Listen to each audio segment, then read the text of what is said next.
Ayaq barmağındakı bir problemdən beyindəki bir damar probleminə qədər bədənin bütün sahələrinə məşğul, amma içində özünün sahələri var. Mən deyirəm ki, 2 problemə əsas biz baxırıq. 1 damar problemləri, 2 şişlər və onkoloji xəstəliklər. Xərçəng xəstəlikləri həqiqətənmi sağalan xəstəliklərdir? Bəli, əgər biopsiya məsləhət görülübsə, biopsiyadan qaçmamaq. Biopsiya xərçəngi yaymır. Törəmənin içinə girib o törəməni yerində yandırır. Qaraciyər xərçənginin 2 dənə əsas risk faktoru var. Mən bir çox halda xəstəyə deyirəm ki, bundan sən belə yaşaya bilərsən. Aparılan yeni araşdırmada sümük toxumasının bərpasını sürətləndirən yeni regenerativ metodun effektivliyi göstərilib. Yeni yanaşma zədələnmiş sümük sahəsində hüceyrə aktivliyini artıraraq bərpa prosesini daha sürətli və keyfiyyətli edir. Alimlər bildirirlər ki, bu üsul xüsusilə sınıqların gec sağaldığı və ya böyük sümük defektlərinin olduğu hallarda ümidvericidir. Klinik müşahidələrdə pasientlərdə sağalma müddətinin qısaldığı və sümük möhkəmliyinin daha yaxşı bərpa olunduğu qeyd edilir. Eyni zamanda bu metodun cərrahi müdaxiləyə ehtiyacı azaltmaq potensialı da vurğulanır. Mütəxəssislər hesab edirlər ki, yaxın illərdə travmatologiya və ortopediya sahəsində geniş tətbiq oluna bilər. Nəfəs analizinə əsaslanaraq ağciyər xəstəliklərini erkən mərhələdə aşkar edən yeni texnologiya təqdim olunub. Cihaz nəfəsdə olan uçucu üzvü birləşmələri analiz edərək xəstəliklərə xas dəyişiklikləri müəyyən edir. Bu üsul invaziv deyil və pasiyent üçün tam ağrısızdır. Araşdırmalar göstərir ki, nəticələr bir neçə dəqiqə ərzində əldə olunur və yüksək dəqiqliklə fərqləndirmə aparılır. Xüsusilə ağciyər xərçəngi və xroniki obstruktiv ağciyər xəstəliyində erkən diaqnostika üçün böyük potensiala malikdir. Həkimlər bu texnologiyanın skrininq proqramlarında geniş istifadə olunacağını proqnozlaşdırırlar. Bu yanaşma diaqnostik prosesləri daha sürətli və əlçatan edə bilər. Hər vaxtınız xeyir olsun, hörmətli tamaşaçılar. Siz Bakumedi izləyirsiniz. Bakumedin bu dəfəki buraxılışında biz invaziv radiologiya, invaziv onkologiya mövzusunda danışacağıq. Bu mövzuda sizi maraqlandıran və narahat edən bütün suallara studiyamızın qonağı invaziv radioloq və invaziv onkoloq Nicat Alışovla aydınlıq gətirməyə çalışacağıq. Nicat doktor, xoş gördük sizi, xoş gəlmisiniz studiyamıza. Xoş gördük. Doktor, intervensiyon radiologiya yoxsa invaziv radiologiya hansı daha doğru səslənir? Hüquqi olaraq doğrusu intervensiyon radiologiyadır. Yəni hüquqi sənədlərdə ölkəmizdə də, qərbdə də, eləcə yaxın qonşu ölkədə, Rusiyada məsəl üçün intervensiyon sözü daha doğrudur hüquqi, amma lakin xalq arasında sözün daha asan olması nöqteyi-nəzərdən invaziv radiologiya olaraq bilinir tibb sahəsində, amma həqiqi adı, rəsmi adı, qanuni adı intervensiyon radiologiyadır. Amma xalqa biz yenə də invaziv radiologiya kimi tanıdılıb, elə də bilir xalqımız çoxu. O şəkildə də davam edə bilərik hələlik söhbətlərimizdə. Doktor, bax bu üsulun klassik cərrahiyyədən əsas fərqi nədən ibarətdir? Əvvəlcə tarixçəsinə baxmaq lazımdır. İnvaziv radiologiya, yəni intervensional radiologiya 1960-cı illərdə ortaya çıxmağa başlayır və cərrahiyyəyə alternativ olaraq ortaya çıxmağa başlayır. Niyə görə? Çünki cərrahi əməliyyatların riskləri daha çoxdur, cərrahi əməliyyatların kəsikləri daha çoxdur, cərrahi əməliyyatlarda xəstəxanada yatma müddəti daha uzundur, cərrahi əməliyyatların riskləri təbii olaraq daha çoxdur, sağalma müddəti daha uzundur cərrahi xəstəliklərdə və tibb elmi ümumiyyətlə bütün sahələrində daimi proqres halında, daimi inkişaf halında olduğuna görə də hər zaman cərrahi elmlərin elə özləri belə daha az invaziv, yəni insan bədəndən daha az necə müdaxilə eləyə bilərik məqsədi ilə inkişaf etdiyinə görə bütün tibbin inkişafı, cərrahi sahənin inkişafı daha az invazivə doğru gedib. Yəni məsələn tarixə baxdığımızda öd kisəsi əməliyyatı böyük bir kəsikdən icra olunarkən indi artıq kamera ilə girilib götürülür, daha kiçik bir kəsikdən. Buna laparoskopik cərrahiyyə. Yəni laparoskopik cərrahiyyə cərrahi elminin daha az invazivə doğru gedişatının bir nümunəsidir. Arayış isə daha da az nəticə eləyə bilər. Ümumiyyətlə məsələn narkoz vermədən bir xəstəni əməliyyat eləyə bilərikmi və yaxud misal üçün və yaxud da xəstəyə kəsik aparmadan əməliyyat eləyə bilərikmi arayışlarının nəticəsidir invaziv radiologiya. Biz bugünkü gündə invaziv radiologiya sayəsində artıq bir çox cərrahi əməliyyata alternativ olaraq xəstəni kəsmədən, narkoz vermədən, sadəcə bir iynə dəliyindən girilərək əməliyyat eləyə bilirik. Yəni şişləri aradan götürə bilirik, xərçəngi müalicə edə bilirik, eləcə də damarları kəsmədən damarın içindəki tıxanıqlıqları aça bilirik. Ondan sonra qarındakı hər hansı bir orqandan, bədəndəki hər hansı bir orqana iynə ilə girib əkilmə götürə bilirik. Əvvəllər bu kəsiklərlə əməliyyatlar, açıq əməliyyatlarla aparılırdı. Yəni cərrahiyyə ilə müqayisədə invaziv radiologiyanın əsas çıxış səbəbi insana daha az müdaxilə edərək, daha az riskə məruz qoyaraq xəstəni necə əməliyyat edə bilərik sualının arayışının nəticəsidir invaziv radiologiya və bir çox tarixdəki inkişaf da bu son 50-60 il ərzindəki inkişafı da məhz o məqsədlə inkişaf edərək getdi ki, daha az riskli, daha tez sağalma imkanı verək xəstələrə, daha tez onlar normal həyatlarına qayıdaq, onlara narkoz vermədən yerli keyitmə ilə əməliyyat eləyək və ya da yüngül şəkildə yatızdıraraq eyni gün evlərinə göndərək və ya da bir gün xəstəxanada yatıraq, bir gündən sonra evlərə. Məqsəd bu olduğuna görə invaziv radiologiya bugünkü gündə bir çox cərrahi xəstəliyin artıq əməliyyatsız bir müalicə şansı verən bir sahədir xəstələrə. Bəs doktor, daha çox hansı xəstəliklərin müalicəsində istifadə olunur? Bir şey diqqətinizi çəkim, tamaşaçıların diqqətini çəkək. İnvaziv radiologiya deyiləndə təbii ki, insanın beynində heç bir şey canlanmır. Yəni ki, sizdə də ilk dəfə işlənə canlanmayıb insan ki, bu nə həkimidir bunlara görəsən bunlar. İnvaziv radiologiya tibb elminin generalist dediyimiz ümumi tibb sahələrindən biridir. Yəni bu nə deməkdir? Məsəl üçün can həkimi nə deməkdir? Can həkimi bütün bədənə baxan bir həkimdir. Və yaxud da ümumi cərrah dediyimizdə nə zənn edirik? Bir ümumi bir cərrah həkimidir. İnvaziv radiologiya belə bir ixtisasdır. Yəni məsələn bir uroloq kimi sadəcə böyrəyə baxmır, nə bilim hepatoloq kimi sadəcə qaraciyərə baxmır, nevroloq kimi sadəcə beyinə baxmır, beyin cərrahı kimi və s. Biz bütün bədənlə məşğuluq. Yəni bütün bədənin başdan ucu bucağı yoxdur əslində invaziv radiologiyanın. Həqiqətən ucu. Yəni ayaq barmağındakı bir problemdən beyindəki bir damar probleminə qədər bədənin bütün sahələrinə məşğul. Amma içində özünün sahələri var. İnvaziv radiologiya o qədər geniş bir sahədir ki, məsələn can həkimləri də bir neçə sahəyə ayrılır. Nefroloq, böyrək həkimi, qaraciyər həkimi, ürək həkimi və s. İnvaziv radiologiyanın da öz içində ixtisasları var. Bunların ən başlıcası invaziv onkologiyadır. Yəni invaziv radioloq, invaziv onkoloq. Yəni sırf onkoloji xəstələrlə məşğul olan invaziv radioloqlara invaziv onkoloq deyirik. Eləcə də məsələn damar xəstəliklərlə məşğul olan invaziv radioloqlar var. Ancaq ayaq damarları ilə məşğul olan həkimlər var və ya da digər damar problemləri ilə məşğul olan həkimlər var. İnvaziv neyroradioloq var. Məsələn sadəcə baş və boyun nahiyəsindəki xəstəliklərlə məşğul olan invaziv radioloqlar var. Eləcə də məsəl üçün sadəcə damar xarici digər problemlərlə məşğul olan xəstələr, damar deyil də digər orqan, məsələn böyrək yollarında, böyrəyin sidik yollarındakı problemlərlə məşğul olur, öd yollarındakı problemlərlə məşğul olur. İnvaziv radiologiyanın həqiqətən sahəsi çox genişdir, amma xalqın anlayacağı dildə belə deyirəm mən. Çünki məndən də soruşaq ki, nə həkimisən deyə, mən deyirəm ki, iki problemi əsas biz baxırıq. Bir damar problemləri, iki şişlər və onkoloji xəstəliklər. Yəni əsas sahəmiz bunlar. Yəni bu damar dediyimizdə də beyin damarından ayaq damarına qədər bütün damarlardan əlaqəli, bütün suallara cavab verə biləcək bir tibb sahəsidir. Doktor, elə yeri gəlmişkən invaziv radiologiya xərçəngin diaqnostikasında hansı rol oynayır? Bu dəqiqə ən aparıcı rolu oynayır deyə bilərik, yəni xərçəngin diaqnostikasında. Necə? Çünki xərçəngin ən dəqiq diaqnozu biopsiya üsulu ilə qoyulur. Biopsiya nə deməkdir? Əkilmə. Yəni xalqın anlayacağı dildə o şişi biz əkmədən heç bir müayinə üsulu ilə tam olaraq nə şiş olduğunu deyə bilmirik təəssüf ki. 100% bizə dəqiq diaqnoz deyəcək. Məsələn, KT, MRT, bunlar hamısı radiologiyanın sahələridir. Ultrasəs müayinəsidir, rentgendir və ya da qan analizləridir.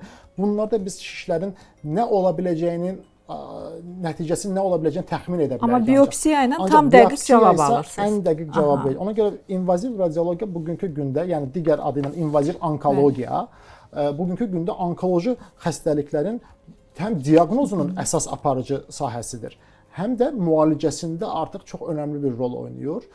Necə? Onu da istəsəz cavab verim. İnvaziv onkologiya digər onkoloji xəstəliklərin müalicələri var. Nələrdir bunlar? Kimyəvi müalicələr, deyilmi? Kimyoterapevt həkimlər. Bunlar tibbi onkoloq həkimlər dostlarımızdır. Şua müalicəsi var, deyilmi? Şua onkologiyası var. Şua terapiyası da deyilir. Bir də cərrahi onkologiya var. Yəni cərrah onkoloqlarımız var.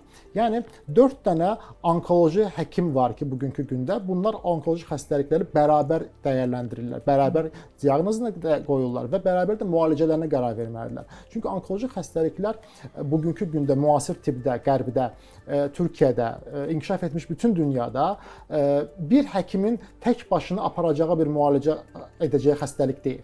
Onkoloji xəstəlik, xərçəng xəstəliyi mütləq şəkildə bir komanda tərəfindən dəyərləndirildiyi zaman uğurlu nəticə əldə edilə bilər.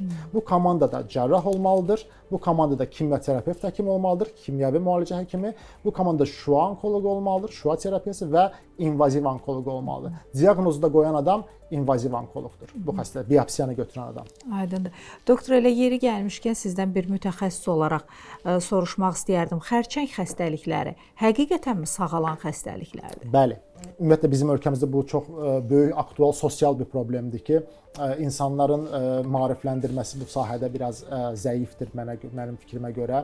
İnsanlar fikirləşir ki, xərçəng xəstəliyi ümumiyyətlə ölü sağalmaz bir xəstəlikdir. Bu sualın cavabı bəli, xərçəng xəstəliyi müalicə edilə bilən, sağala bilən xəstəlikdir. Lakin burada çox önəmli bir nüans var.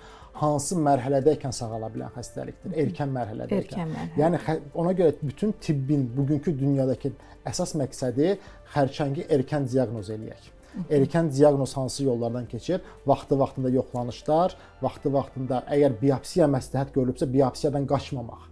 Biopsiya, çünki bizim ölkəmizdə yenə başqa bir problem. Biraz biopsiyaya da bir mənalı qarşılanmır, yəni. Bəli, o da yəni maarifləndirmə ilə əlaqəli problemlərdir. Bu gün mənim burada var olmamın, bu dəqiqə sizinlə qarşınızda oturmamın yeganə səbəbi xalqı maarifləndirməyə çalışmamdır ki, biopsiya xərçəngi yaymır. Biopsiya xərçəngin alovlanmasına, zəmin yaratmır, bir şərait canlanmasına, xalq arasında bəzən deyirlər ki, ona biopsiya edəndər ayıltdılar şişi. Şiş yatmışdı, ayıldıldı. Heç bir insan hər hansı bir şikayəti olmadan onsuz da həkimə gəlməz. O şiş bəlli ki, sizdə nəsə şikayət yaradıb ki, siz xəstələnmisiniz ki, həkimə gəlmisiniz və o sizdə bir şiş aşkarlayıb və biopsiya məsləhət görürsə sizə, bilin ki, bu biopsiya orada xərçəng varmı, yoxmu sualının cavabını əldə etmək üçündür birinci. Əgər biopsiya sizə məsləhət görülübsə, mütləq şəkildə biopsiya olmanız lazımdır. Biopsiya həyat qurtarıcıdır. Necə? Xərçəngi erkən diaqnozunun yeganə yolu, dəqiq diaqnoz yeganə yolu biopsiyadır. Əgər həkim bir xəstəyə biopsiya məsləhət görübsə, bilin ki, o biopsiya sizin üçün həyati vacib vəziyyətdədir. Doktor, bax, siz bildirdiniz ki, xərçəng xəstəliyi ilkin mərhələdə aşkar olunduqda sağalan bir xəstəlikdir. Bax, ilkin etap, ilkin mərhələdə həkimə müraciət etmək nə üçün bu qədər həyati əhəmiyyət daşıyır? Bununla bağlı istərdim biraz geniş məlumat verəsiniz. Təbii ki. Birincisi, təəssüf ki, hər bir xərçəng növü erkən mərhələdə özünü büruzə vermir. Ona görə müəyyən xərçəng növlərinin screening dediyimiz vaxtı-vaxtında yoxlanışlarla və yaxud da check-up deyək biz buna, check-up da deyə bilərik, xalq arasında elə də bilinən bilər. Vaxtı-vaxtında yoxlanışlarla bir neçə xərçəng növünü biz artıq erkən mərhələdə aşkarladığımızda və erkən mərhələdə biz onları invaziv üsullarla yandırdığımızda və yaxud da onları cərrahi olaraq çıxartdığımızda xərçəngi sağalda bilirik. Yəni bu xərçəng əgər erkənmi, çünki xərçəng xəstəliyi belə fikirləşində başladığı anda həmin nahiyədə sadəcə başlayır. O sadəcə müəyyən bir mərhələyə çatdıqdan sonra artıq yayılır. Yayıldığı zaman artıq biz onu tam sağaltma şanslarımız azalmış olur. Yayılanların da bir qismini biz tam sağalda bilirik. Lakin ən çox, yəni 100%-ə yaxın bir qarantiya verib də sağalda bildiyimiz xəstələr bunlar erkən mərhələ xəstələrdir. Çox erkən mərhələ xəstələrdir. Bunları da vaxtı-vaxtında yoxlanış elədiyimizdə, erkən mərhələdə aşkarladığımızda bir şişi, öncəlikli olaraq bir invaziv radioloq, invaziv onkoloq həkim bir xəstənin KT-sinə, MRT-sinə, ultrasəsinə baxır. Baxdığımız zaman o şiş xoş xəstəliyə mi daha çox oxşuyur, yoxsa bəd xəstəliyə mi daha çox oxşuyur? Buna baxırıq, bu gözlə baxırıq. Əgər bəd xəstəliyə daha çox oxşuyursa, əlamətləri ondan şübhələndirirsə bizi, biz bundan biopsiya götürürük. Biopsiya isə bizə birinci növbədə bu xoşmu, bədmi deyir. Əgər bəddirsə, növünü təyin edirik. Növünü təyin etdikdən sonra artıq deyir ki, bəli, biz bunu çıxardıb və xəstəni tam sağalda bilərik. O şişi təbii ki, oradan çıxardığımız biz xəstəni yaxın nəzarətə alırıq. Yəni erkən mərhələdə aşkarladığımız, törəməsini yandıraraq yox elədiyimiz xəstələrimizin əksəriyyətini biz 5 il, 10 il, daha uzun müddət təqib edirik. Hətta 5 ilin sonunda xəstədə yeni bir şiş yaramayıbsa biz bu xəstəni tam sağalmış kimi qəbul edə bilirik artıq. Doktor, hansı xərçəng növlərində erkən diaqnoz daha uğurlu nəticə verir? Çox şükür ki, xərçənglərin ən çox görülənlərində ən yaxşı nəticələri biz əldə edə bilirik bugünkü gündə. Ən çox görülən xərçənglər nələrdir? Qadınlarda süd vəzi, kişilərdə ağciyər xərçəngi, prostat xərçəngi və mədə-bağırsaq xərçəngi. Yəni hər iki cinsdə, həm kişidə, həm qadında ümumi saysaq əgər süd vəzi, prostat kişilərdə, ümumi hər ikisində sıx gördüyümüz ağciyər xərçəngləri, mədə-bağırsaq xərçəngləri və qaraciyər xərçəngləri. 5 növ xərçəng cəmiyyətdə ən çox görülən xərçəng növləridir bunlar. Bütün dünyada ən çox görülən xərçənglər. Bunların 5-də də biz erkən mərhələdə aşkarladığımızda çox gözəl nəticələr əldə edə bilirik. Bu çox gözəl nəticə nə deməkdir? Xəstənin tam sağalma şansının olduğu mərhələlərdir.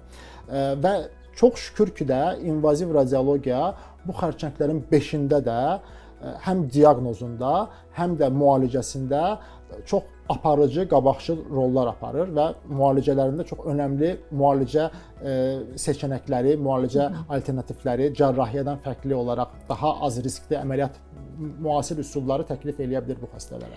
Doktor, elə yeri gəlmişkən, bax, invaziv radiologiya ilə şişlərin müalicəsi necə aparılır? O da çox gözəl sualdır. Şimdi, əgər biz şişin diaqnozunu bir iynə ilə, yəni təbii ki, bu sadə bir iynə deyil, spesifik olaraq sırf biopsiya məqsədini istifadə etdiyimiz qələmin ucu qalınlığında, belə təsvir, qələmin ucu qalınlığında iynələrdir bunlar. Bu iynələrlə yerli keyitmələrlə girib ağciyərdən, süd vəzindən, qaraciyərdən, prostatdan biz biopsiya götürürük, əkirmələr götürürük və xərçəngi erkən mərhələdə aşkarlayırıq. Yəni bu xəstələr ağciyər, süd vəzi, qaraciyər və prostat vəzi xərçənglərini biz erkən mərhələdə iynə ilə biopsiyasını götürə bilirik. Yaxşı aşkarladıq. Əgər biz bunları iynə ilə aşkarlaya biliriksə, sonra sual etmək görürsən biz bunları kəsmədən iynə ilə də müalicə eləyə bilərik kimi. Bəli.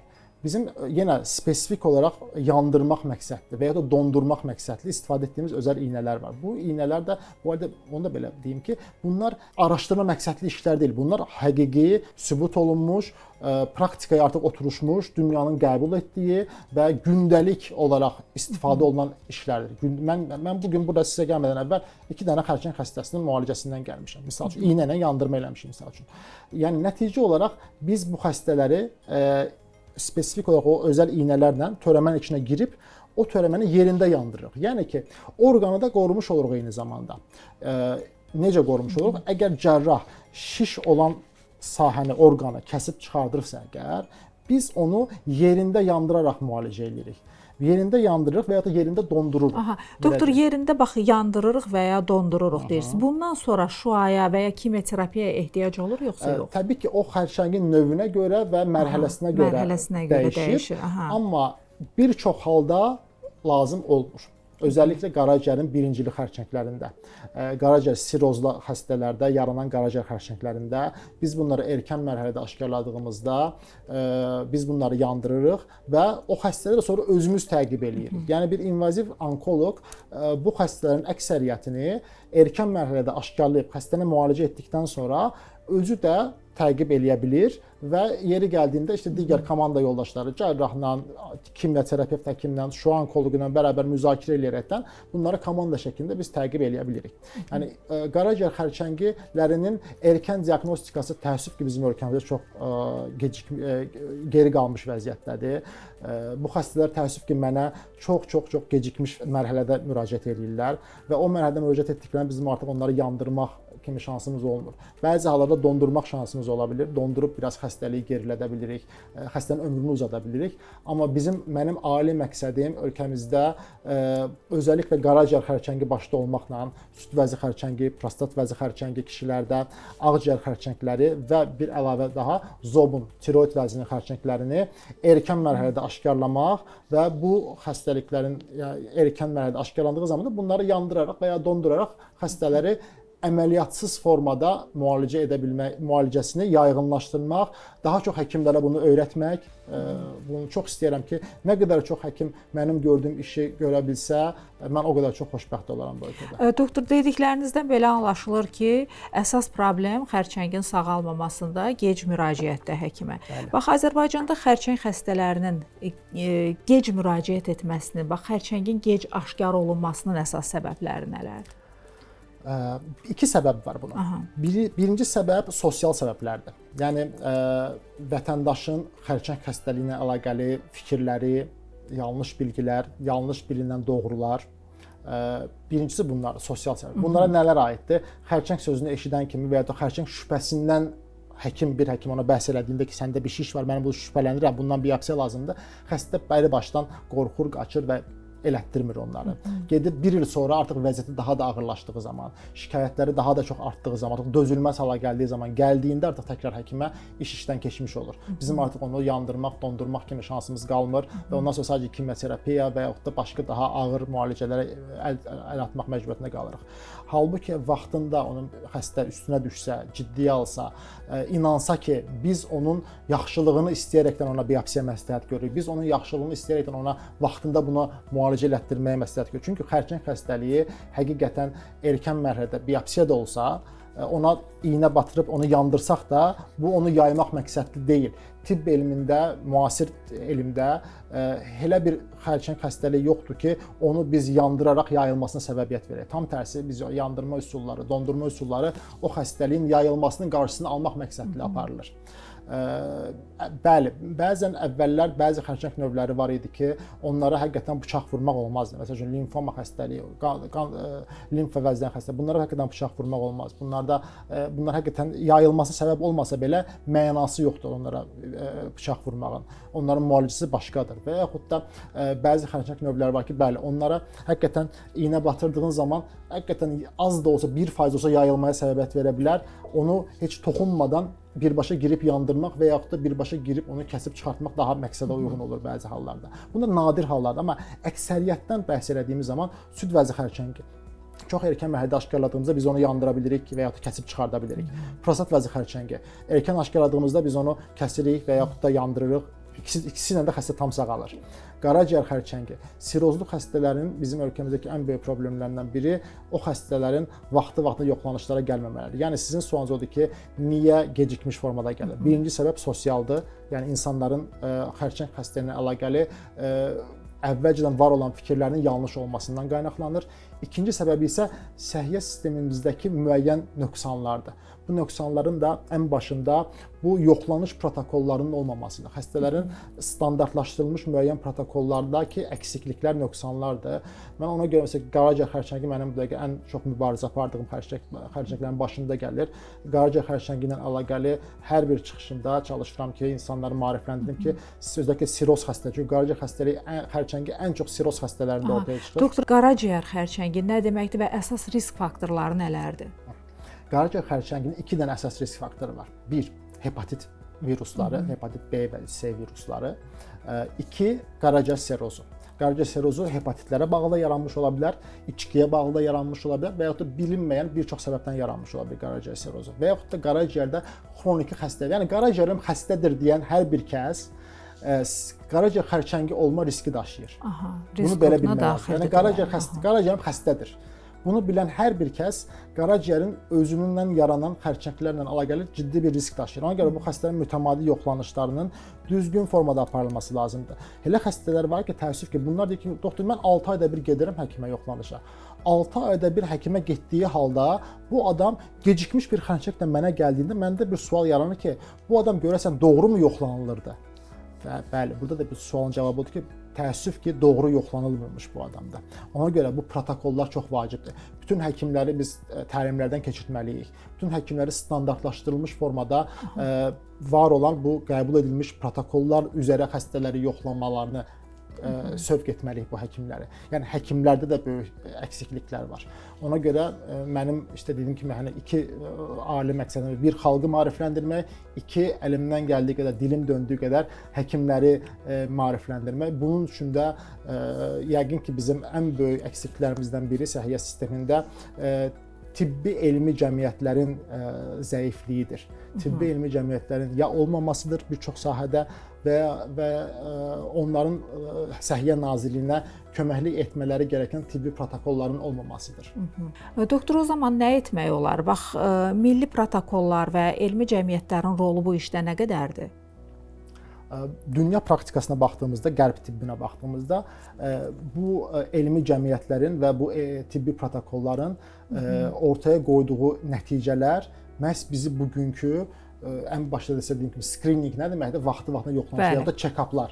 Bu check-uplar hamısı, bütün bu nəticələr, bu elmi nailiyyətlər, bu uğurlar məhz bu elmi araşdırmaların, bu cəmiyyətlər tərəfindən aparılan elmi araşdırmaların, bu elmi konfransların nəticəsidir bu nailiyyətlər. İnvaziv radiologiyanın özünün bütün inkişafı, mən hər il ən az bəlkə 10-15 dənə fərqli konfransa qatılıram. Ya çıxış məruzə eləyirəm, ya özümü təkmilləşdirmək üçün gedirəm. Bu konfranslar elmi cəmiyyətlər tərəfindən təşkil edilməlidir. Sıradan insanların elmi statusu olmayan və ya da elmi statusu zəif olan insanların təşkil elədikləri konfranslar hər zaman bu protokolların yaradılmasına xidmət etmirlər. Hər konfrans bu mahiyyəti daşımır. Bizim ölkəmizdəki konfransların ən böyük zəifliyi məhz bu protokolların yaradılması üzərinə olması lazımdır. Məqsəd bu olmalıdır. Mən məsəl üçün bir tibbi elmi cəmiyyətin indi idarə heyəti üzvü olaraq bəlkə 5 ildir biz konfranslar keçirdirik, amma yaxın bir zamanda bir protokol üzrə bir toplantı elədik. Mən inanılmaz xoşbəxt idim və dedim ki, bugünə qədər ki elədiyimiz toplantılar arasındakı ən dəyərlisi mənə görə bu idi. Çünki bir protokol ortaya çıxarda bildik nəhayət ki. Yəni biz bu konfranslardakı əsas məqsədimiz bu olmalıdır və Səhiyyə Nazirliyimizə də biz kömək etməliyik. Onun üçün də bu elmi cəmiyyətlərin yaradılmasının yolu açılması lazımdır, asanlaşdırılması lazımdır quruluşlarının və bunların da eləcə səlahiyyətlərinin gücləndirilməsi lazımdır. Çünki bunların hamısının əslində ali məqsədi, gözlənti bunlar Səhiyyə Nazirliyinə kömək etmələri lazımdır bu cəmiyyətlər. Çünki Səhiyyə Nazirliyinin hər bir sahədə tibb ucu bucağı yoxdur. Hər sahədə klinik protokol hazırlamasına vəsaiti və yaxud da kadrları çatmaya bilər. Məhz bu kadrlar ölkədəki ən inkişaf etmiş o sahə üzrə mütəxəssislər bu cəmiyyətlərin damı altında yığışmalı, bu protokolları tərtib etməli, nazirliyə təqdim etməli, nazirliklə bərabər bunları təsdiqlətməli və bu formada da bütün digər həkimlərə bu protokollar üzrə işləməyi məcbur qoşmalıdır, belə deyim sizə. Və bu sayədə ancaq biz inkişafı görə bilərik. Bunun üçün də ölkəmizdəki tibb universitetidir, digər tibb təhsili verən quruluşların artması lazımdır ki, bu cəmiyyətlərdə işləyən həkimlər bu tibb xəstəxanalarında, universitetlərində həm özlərini akademik olaraq, elmi olaraq təkmilləşdirə bilsinlər, elmi statuslar əldə edə bilsinlər. Bunların hamısının yolu açılması lazımdır ki, biz ümumilikdə bərabərcə inkişaf edə bilək. Doktor, hansı xərçəng növlərinə skrininq etmək mümkündür? Screening sözünü xalq dediyim kimi yaxşı bilməyə bilər, amma bəlkə biraz check-up sözünü daha çox bilirlər. Amma saydığım 5 dənə xərçəng növü var ki, bunlar sıx gördüyümüz xərçəng növləridir. Təkrar edirəm: süd vəzi, prostat, mədə-bağırsaq, qaraciyər və ağciyər. Bunlar ən ölümcül xərçəng növləridir və ən çox görülən xərçəng növləridir. Və bunlarda da bizim screening protokollarımız demək olar ki, hamısında var. Qaraciyər xərçənglərində, yəni hepatitli və sirozlu xəstələrin vaxtı-vaxtında kontrollara gəlməsi, yoxlanılması çox vacibdir. Süd vəzi xərçəngi nöqteyi nəzərdən Ümumdünya Səhiyyə Təşkilatının bizi məcbur qoyduğu hər bir qadını müəyyən yaşdan sonra, 35 yaşından sonra belə deyək və ya 40 yaşından sonra, ailədən ailəyə dəyişir bu, ildə bir dəfə mammografiya skriningindən keçmək. Mammografiya, yəni xalqın yenə səhv bildiyi, yanlışlardan biri süd vəzi xərçəngi ilə əlaqəli odur ki, ultrasəslə xəstə gedib özünü yoxlatdırmağa çalışır. Ultrasəs müayinəsi skrininq müayinəsi deyil. Yəni check-up müayinəsi deyil. Sən ultrasəs müayinəsindən check-up'a girmiş kimi qəbul edilmirsən Ümumdünya Səhiyyə Təşkilatına görə. Mütləq şəkildə mammografiyadır skrininq müayinəsi. Mammografiyadan sonra ehtiyac görsək biz ultrasəs müayinə edirik. Prostat vəzi xərçəngində PSA deyilən bir analizimiz var. Kişilərdə baxılan qan analizidir. Bəsit bir skrininq üsuludur, check-up üsuludur. Hər bir kişinin 40 yaşından sonra ildə bir dəfə PSA baxdırması yetərlidir əslində. Prostat vəzi xərçənginin vaxtında aşkarlanması üçün. Eləcə də mədə-bağırsaq xərçənglərində endoskopiya, kolonoskopiya üsulları var. Xalq arası zond udmaq deyirlər buna və ya da kamera ilə mədə-bağırsağa baxmaq. Bu üsullar müəyyən yaş qruplarına, müəyyən yaşdan sonra vaxtı-vaxtında aparıldığı zaman bu xəstəlikləri biz erkən aşkarlaya bilirik. Ölkəmizdə mədə xərçəngi yediyimiz kabablara görə və yaxud da çox istifadə etdiyimiz bəzi bir çox qida məhsullarına görə mədə xərçəngi, bağırsaq xərçəngi bizdə çox görülür. Ona görə bizim vətəndaşlarımız vətəndaşlarımızın müəyyən yaşdan sonra endoskopik müayinələrini vaxtı-vaxtında eləmələri şərtdir. Ağciyər xərçəngi, siqaret çəkən, ağciyər xərçəngi riski olan insanların, qadın və ya kişi fərq etməz, ildə bir dəfə ən azından rentgen və yaxud da ağciyər müayinəsindən keçmələri şərtdir ki, bunların ağciyər xərçəngini biz vaxtında aşkarlaya bilək. Ağciyər xərçəngi də vaxtında erkən aşkarlandığı zaman yandırıla bilən və yaxud da cərrahi olaraq kəsilib çıxarıla bilən bir xəstəlik növüdür. Bir də 6-cını da əlavə eləyək bir xərçəng növü daha, zob, tiroid vəzi xərçəngi.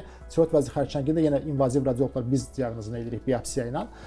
Bunun biopsiyası da daha da zərərsizdir. Belə deyim, mənim tiroid vəzindən, yəni zob biopsiyasına gələn xəstələrə belə deyirəm, dişinə plomb qoydurmaqdan daha rahatdır. Ya da dişini çəkdirməkdən qat-qat daha rahatdır. Hətta bir çox biopsiya ilə əlaqəli, ağciyər, qaraciyər, süd vəzi, prostat, bunun hamısı üçün mən eyni cümləni qururam xəstələrimə. Dişinə plomb qoydurmaqdan və ya da dişini çəkdirməkdən daha rahat bir prosedurdur. Daha tez bitəcək, tez evinə gedəcəksən yəni. Doktor, bədxassəli şişlərdən əlavə xoşxassəli şişlər də olur. İnvaziv onkologiyadan bax, bu xəstəlikləri də müayinə etmək olurmu? Bəli. İndi gəlin sizə bir sual verim. Bu xəstələrimə də sual verim. Qaraciyərinizdə hemangioma deyilən bir şiş var. Hemangioma. Bu hemangioma xoş xəstəlidir. 100% xoş xəstəlik. Heç biopsiya belə almadan biz ona MRT-yə baxdığımızda deyirik ki, bu hemangiomadır. Yaxşı, bu şişə görə və bu şişlər bəzən şikayət yaradırlar. Ağrı verir, ürək bulanma verir, hemangiomalar üçün danışıram. Və yaxud da tiroid vəzindəki xoşxəstəli düyünlər. Xəstəyə boğulma hissi verir, ağrı verir, səsi batır, udqunanda narahatçılıq yaradır, çöldən baxanda görünür, narahat eləyir. Tiroid vəzin düyünləri, xoşxəstəli düyünlər. Və yaxud da prostatdakı adenomalar, xoşxəstəli adenomalar. Və yaxud da ki, süd vəzindəki fibroadenomalar, xoşxəstəli düyünlərdir, şişlərdir bunların hamısı. İnvaziv radiologiya yenə bunların hamısında əməliyyatsız müalicə üsulları təklif edir və hətta bizə qarşımıza gələn hər bir xəstədə biz əməliyyat etmək gözü ilə baxmırıq. Mənim qabağıma gələn hər hemangioma, qaraciyər hemangioması və ya da hər tiroid düyününü mən əməliyyat etmək gözü ilə baxmıram. Mən bir çox halda xəstəyə deyirəm ki, bundan sən belə yaşaya bilərsən, şikayətlərini başqa üsullarla və yaxud da şikayəti yoxdursa heç xəstənin, qorxma deyirəm, bu mənim nəzarətimdədir, mənim məsuliyyətimdə, mənim nəzarətimdə. Biz bunu izləyəcəyik. Nə vaxt ki, səndə narahatçılıq yaratsa, o vaxt bunu müalicə eləyəcək. Yəni ki, siz baxın, qaraciyərdə bir şişə görə və yaxud da tiroiddəki bir xoşxəstəli şişə görə böyük bir kəsiklə əməliyyat olmaq, 5 gün reanimasiyada, palatada yatmaq, şlanklarla gəzmək və yaxud da zobun hamısının götürülməsi bir düyünə görə boğazında böyük bir kəsik izi, xoşxəstəlidir şişin əslində. Və yaxud da süd vəzində bir çapıq izinə, gənc bir xanımdır, süd vəzində fibroadenoması var. Bu fibroadenomaya gedib ağrı verir xanıma, narahatçılıq verir, gedir kəsilib çıxardılır bu. Kəsildiyi zaman bunun çapığı qalır. Tiroiddə bunun çapığı qalır gənc qadınlarda. Qaraciyərdə böyük bir əməliyyatdan keçmək olsun hemangioma. İnvaziv radiologiya bunun hamısını yerli keyitməklə, yandırma və ya dondurma üsullarından müalicə eləyə bilir. Əgər xəstə şikayət yaradırsa. Xəstə şikayət yaratmırsa, deyirəm ki, get, izləyəcəm mən bunu. Ona görə xoşxəstəli şişlərdə də, tiroiddə, süd vəzində, prostat adenomalarında, qaraciyər hemangiomalarında, böyrəyin kistalarında, qaraciyərin kistalarında, bütün kista növlərində özəlliklə. Kistalar da bir növ şişdir çünki, onlar da xoşxəstəli şişlərdir. Əgər şikayət yaradırsa xəstədə, bunun artıq müalicəsi cərrahiyyə deyil. Bunların müalicəsi iynə ilə invaziv üsullardır. İnvaziv radiologiyanın və invaziv onkologiyanın bu müasir yandırma, dondurma üsullarıdır. Bunların da müalicəsi artıq müasir protokollarda birincili olaraq invaziv üsullardan olmalıdır. Çünki bir xoşxəstəli şişə görə insanın narkoz vermək, onu ağır bir əməliyyata məruz qoymaq, o risklərə məruz qoymaq artıq vicdansızlıq ola bilər. Çox sağ olun doktor, studiyamıza gəldiyinizə görə olduqca faydalı və maarifləndirici məlumatlar verdiyiniz üçün təşəkkür edirik. Belə hörmətli tamaşaçılar, siz Bakumedi izlədiniz. Bakumedin bu dəfəki buraxılışında biz invaziv radiologiya və invaziv onkologiyadan danışdıq. Studiyamızın qonağı isə invaziv radioloq və invaziv onkoloq Nicat Alışov idi. Biz sizlə yenidən görüşəcəyik. Sağ olun, sağlıqla qalın.